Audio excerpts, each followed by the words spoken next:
Hello everyone. आज का जो टॉपिक हमारा है रेगुलेटरी एक्ट। दरअसल ये जो टॉपिक है कॉन्स्टिट्यूशनल डेवलपमेंट ऑफ इंडिया, इसका एक हिस्सा है। जो ये टॉपिक है इंडियन पॉलिटी में है, हिस्ट्री में भी है। तो यदि आप तैयार करते हैं दोनों आपका तैयार हो जाएगा।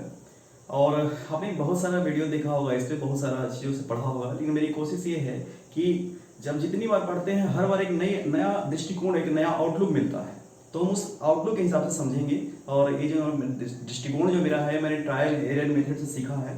देखिए, एक होता है टू रीड, एक होता है टू स्टडी। यदि आप सिंपल रीडिंग करते हैं तो आप चौक चौराहे पे, रेलवे स्टेशन में बहस तो कर सकते हैं, लेकिन आप एक अच्छा आंसर नहीं लिख सकते या फिर कुछ क्वेश्चन आप कर नहीं सकते। तो इसमें हमारा ये करना है कि आप कोशिश ये करिए कि टू स्टडी करिए। जो लोग कहते हैं ना कि कुछ किताबें आप एक टॉपिक छोड़ दीजिए, ये मत पढ़िए या इतनी गहराई से मत पढ़िए, ये सिर्फ कहने सुनने वाली बातें हैं, भटकाने वाली बातें हैं। और हमें लगता है कि हिंदी मीडियम वाले बच्चे ज़्यादा भटकते हैं।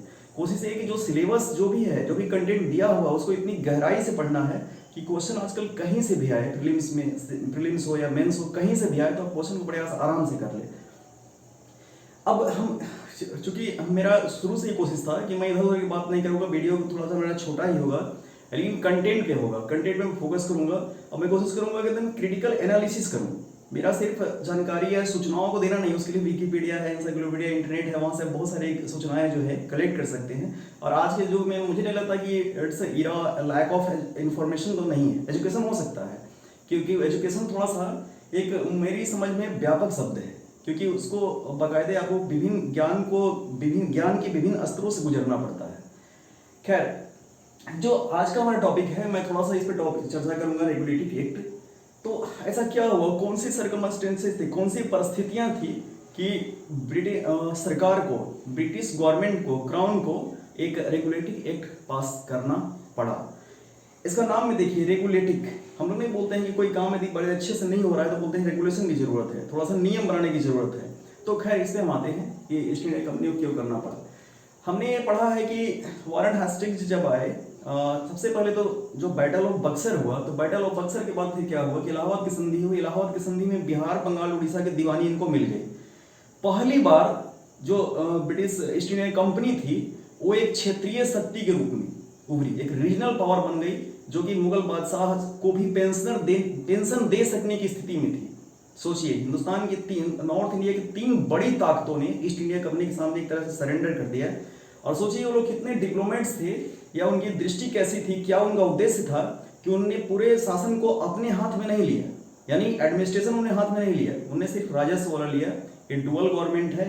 और ये रॉबर्ट क्लाइव ने लागू किया। रॉबर्ट क्लाइव वही व्यक्ति जो एक सिर्फ ईस्ट इंडिया कंपनी में क्लर्क बन के आया था, लेकिन अपनी बुद्धिमत्ता से, अपनी दूरदर्शिता से वो कंपनी के गवर्नर जनरल बना।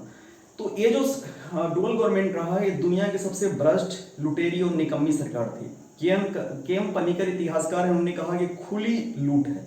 उन्होंने ये भी कहा, एक लाइन ये भी बनता है कि इससे पहले भारत में बहुत सारे आक्रमण हुए कि लोग यहाँ आए, एक बार संपत्ति लेके चले गए, लूट के चले गए। इन भारतीयों ने फिर अपने मेहनत से अपने खजाने को भर लिया, धन धान्य से भर गया। ये सोने की चिड़िया थी एक तरह, हमने बचपन से पढ़ते आ रहे हैं। और मैं बहुत छोटा था तो मैं सोचता था सोने की चिड़िया होती क्या है आखिर सोने की चिड़िया।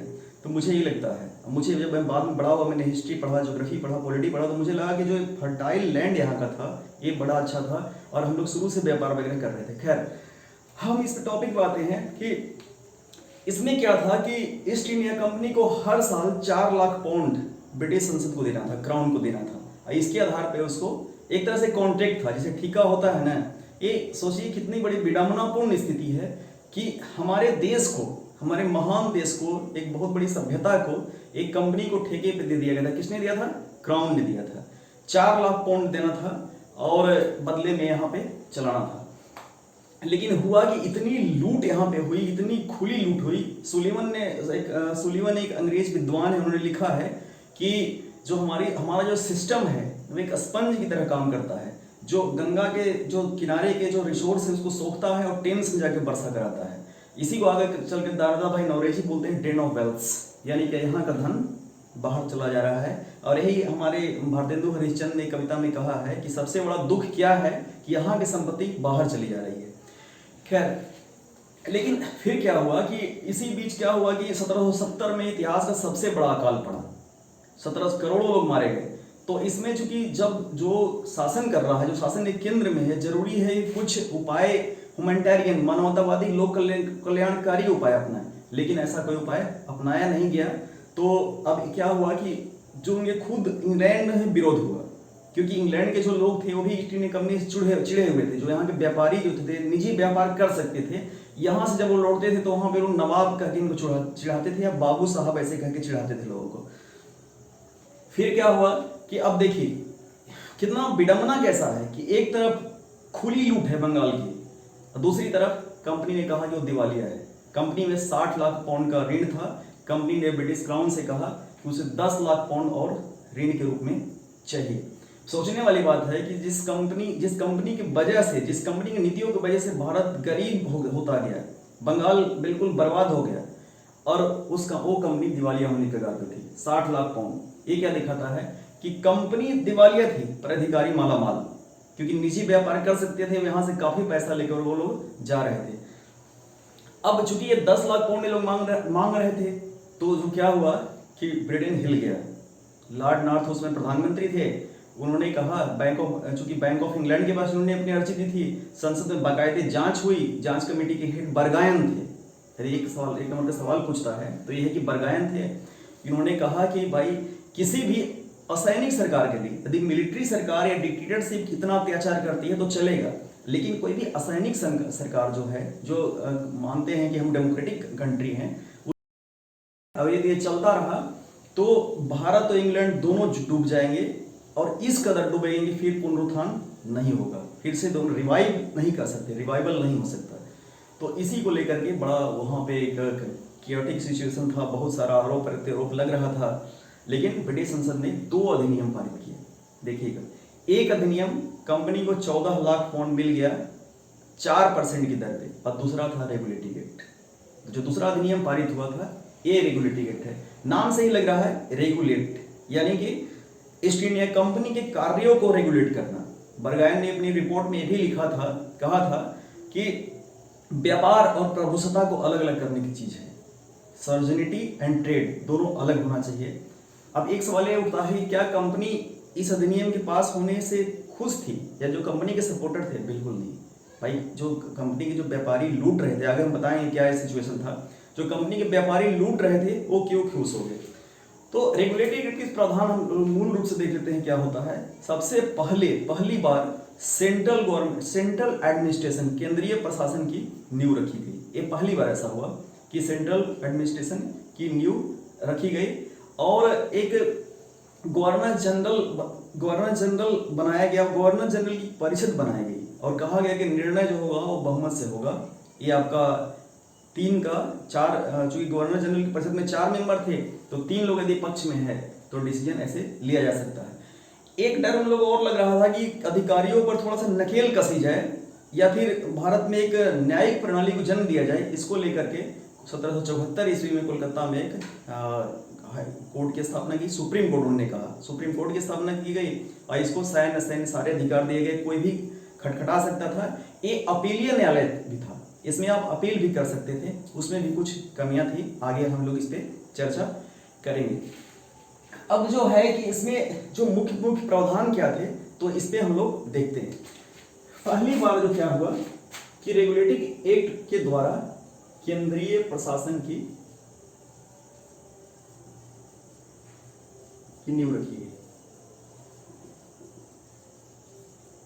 जो अभी का एडमिनिस्ट्रेशन देख रहे हैं आप, जो हमारे देश में अभी एडमिनिस्ट्रेशन है, उसका नींव मतलब एक नहीं होता है कि नींव के पत्थर, तो नींव वहीं पे रखा गया। दूसरा जो इसमें हम देखते हैं कि प्रावधान इसका था कि जो कोर्ट ऑफ प्रोप्राइटर थे,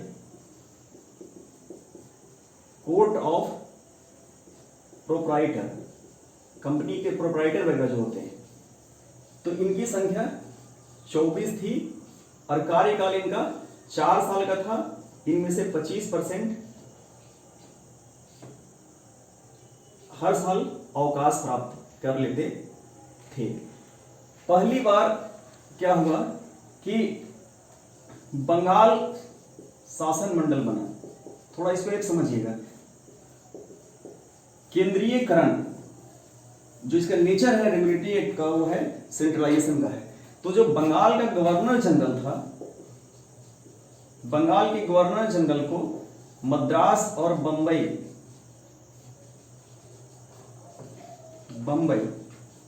के भी अधीक्षण का अधिकार दिया गया। और चूंकि हमने शुरू में कहा था कि एक 1774 में एक सुप्रीम कोर्ट की स्थापना भी की गई, कोर्ट की स्थापना भी की गई ताकि इन अधिकारियों को, इन सारी चीजों का सारे लोगों पे एक मतलब नियंत्रण किया जा सके और साथ ही न्याय की अवधारणा ही विकसित हो सके। क्योंकि कहीं न कहीं अंग्रेज लोग जो थे वो भारत में उनका था कि हम लोग भारतीयों के भलाई के लिए, भारतीयों को सभ्य बनाने के लिए, जूल्स फेरी ने कहा कि व्हाइट्स मैन बर्डन है, क्योंकि हम लोग सभ्य जाति हैं और भारत के जो लोग हैं वह सभ्य हैं। वो बोलते थे कि ये जादूगरों और सपेरों का देश है, मदारियों का देश है, तो हम इसको सभ्य बना रहे हैं। खैर ये कोई नई बात नहीं थी। हर साम्राज्यवादी जो ताकत होती है उसका सबसे बड़ा नारा यही होता है, किसी का शोषण करना है तो उसके अपने पक्ष में कुछ तर्क ढूंढेंगे, क्योंकि वो अपने को डेमोक्रेसी होने का दावा करते थे। सुप्रीम कोर्ट बनाया। एक चीज उन्होंने और किया कि निजी व्यापार पे,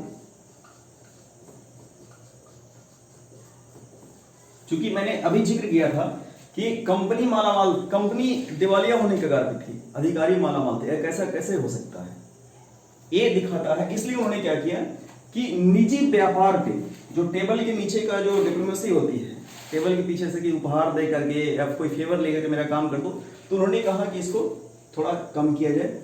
अब हम थोड़ा सा इसकी चूंकि ये जो वीडियो मैंने बनाया है ये बेसिकली प्रीलिम्स कम मेंस के लिए है, ज़्यादा प्रीलिम्स के लिए है क्योंकि प्रीलिम्स होने की होने वाला है। खैर, तो अब हम इसका आलोचना इस प्रकार से कर सकते हैं कि पहली बार जो आपका सुप्रीम कोर्ट या फिर जो गवर्नर जनरल बना, तो गवर्नर जनरल को अधिकार नहीं दिया गया।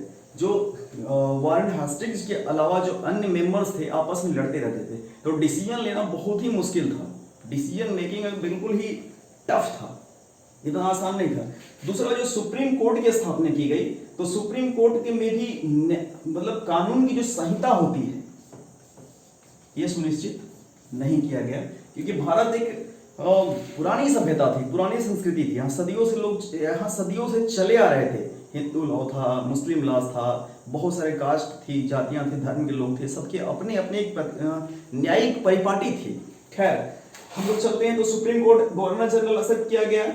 ये भी क्राउन पूरी तरह से जो लक्ष्य था पूरी तरह से प्रभावशाली बन करके नहीं उभरा। जो था कि ईस्ट इंडिया कंपनी को कंट्रोल करना है, वो चीज नहीं हो पाया। तो अब इसको हम देखते हैं कि इसके बाद 1773 के बाद 1781 में इन्हीं कमियों को दूर करने के लिए एक्ट ऑफ सेटलमेंट लागू किया गया। खैर, एक्ट ऑफ सेटलमेंट से उतना सवाल नहीं पूछता। सवाल जो इंपॉर्टेंट इसमें पूछ सकता है आपका कि सुप्रीम कोर्ट की स्थापना कब हुई। हाँ, एक चीज और मैं फोकस कर रहा था कि आप देखिएगा कि एक होता है कि इंफॉर्मेशन बेस्ड, एक होता है कॉन्सेप्ट। तो इंफॉर्मेशन बेस्ड आप लुसेंट से किसी किताब से याद कर सकते हैं, लेकिन जब तक आप उसे समझते नहीं है, कॉन्सेप्ट नहीं बनाते हैं, तो भूलते हैं। कई बच्चे आते हैं मुझसे मिलते हैं, वो आते हैं कि हम लोग पढ़ते खूब है, याद भी कर लेते हैं, और दूसरे तीसरे दिन पूछिए तो सारी चीजें डिलीटेड। तो मुझे ये लगता है कि इसमें है कि आप जितनी गहराई से किसी चीज को पढ़ते हैं और बार बार पढ़ते हैं, कोई इसका कोई ऐसा कोई मैजिकल पील नहीं है कि आपने खा लिया है, कोई दवा खा लिया है, या फिर आपने कोई भी ऐसा टेक्निक्स नहीं है जैसे लोग सूत्र वगैरह बना के याद करते हैं, तो डेप्थ नहीं आ पाती। डेप्थ के लिए है सेल्फ स्टडी। हमने कहा कि रीड आपको सिर्फ make the full man, Francis bacon की लाइन है कि reading make the full man, आपको विचारों और सूचनाओं से तो भर देगा, लेकिन जब तक अब उसका आप इवैल्यूएशन करना नहीं सीखेंगे कि भाई क्या जो रेगुलेटरी एक्ट के प्रावधान थे क्या था उसका, क्या ये सब लोग खुश थे इससे, क्या गवर्नर जनरल को वाकई में अधिकार दिया गया, क्या सुप्रीम कोर्ट में जो न्यायालय बना, यहाँ पे सुप्रीम कोर्ट बना, क्या वाकई में सबको ये न्याय प्रोवाइड कर रहा था। हमें इन पैमानों पे जब तक किसी भी एक्ट का, किसी भी चीज़ का मूल्यांकन नहीं करेंगे, तब तक हम जो मूल तत्व है उसको नहीं समझेंगे। तो ये था। अगला जो मेरा वीडियो है पॉलिटी सेक्शन मैंने शुरू किया है बीच बीच में, और मैं कोशिश करूंगा कि रेगुलर इंटरवल में वीडियो डालता रहूं। और आपको भी अच्छा लगता है तो आप निश्चित तौर पे इसको देखिए। और मेरा वही है कि छोटा सा वीडियो होगा और कंटेंट अच्छा होगा। एक चीज़ और है कि अब यू विल नॉट फॉरगेट, यदि आप समझ जाएंगे तो इतना जल्दी नहीं भूलेंगे। ऐसा नहीं कि आज हमने पढ़ा कल भूल गए, आप लंबे समय तक याद रख सकते हैं। खैर, थैंक्स टू ऑल।